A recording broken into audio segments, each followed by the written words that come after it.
This is Tom Doody, middle-aged American living in New Jersey near the Lincoln Tunnel. If you were to visit my website, you would type Howdy Doody into Google. You'll find the correct spelling of the famous puppet. You then combine Tom Doody in a Google search for my site. The list is validated, and the people on the list are angry, and they're not just angry, they're angry and saying the things people say when they're in debt. This YouTube audio includes Sadie. Last four digits of the phone number 9173 includes a voicemail from Sadie. And Susan, last four digits of her number 2293. The voicemail from Sadie follows.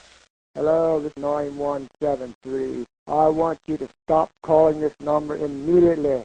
Take the number off your list, and I don't want to hear your voice again. Did you understand that? Don't call this number again, 9173. Do not call again. Thank you.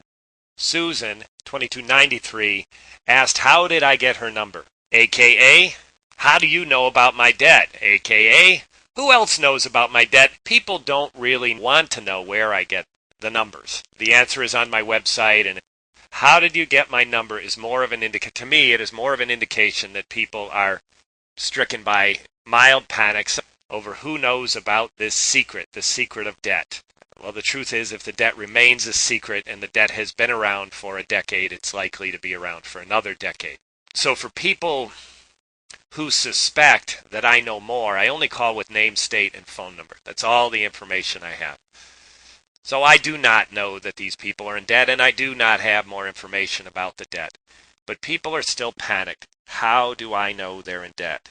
Well, again, people are angry and saying the things people say when they're angry about debt. So to expose some of this mystery and make it less mysterious, I'm going to tell a story. And it's a metaphor, it's an analogy. It compares people's reaction to the fact that I know about their debt with a simple rerouting of traffic in a town called Carlisle, Pennsylvania. Now, this story includes a mixture of fiction and nonfiction, and the listeners will probably get some sense of which is which. So I am a former resident of Carlisle, Pennsylvania for 9 years. I was a member of the community. I had a large social life. I had a young child when I moved there and 3 when I moved away. The membership in that community gave me friendship. Those friendships continued, and I X'd out of the community, but discontinued when I X'd out of the marriage that I was in during my time in Carlisle. Now, the 3 children that I moved away with returned to Carlisle, and one of them died. David was his name, and he is buried in Carlisle. So I can't mention Carlisle, Pennsylvania without this brief story of my middle-aged development. So in Carlisle, I lived on a road that was situated on an angle off the main road, and it was a dead-end road. I was near the end, just about the point that people were realizing they had come to a dead end. Now, the main road was on occasion used as a detour off Route 81. Carlisle was approximately near the intersection of Route 81 and the Pennsylvania Turnpike in Pennsylvania. When 81 was used, when the main street in Carlisle was used as a detour, the traffic would back up. And clever people would eye my street and think it was a way out. And they would jump into the left lane and drive up and think they were clever, and about the point where they got to my house, they realized they had reached a dead end. And they would pull in my driveway or a nearby neighbor's and turn around. Now, on one occasion, the people who asked me if there was a way around this traffic was so great, and I had time to burn, so I printed directions on how they could not just go back out of my street and rejoin the traffic 20 cars behind where they had been, but they could actually go the opposite direction and bypass. And so I wrote these directions and sat on the street, and I handed them to people as they turned around. Nobody in those cars asked me, how did you know I was detoured from Route 81?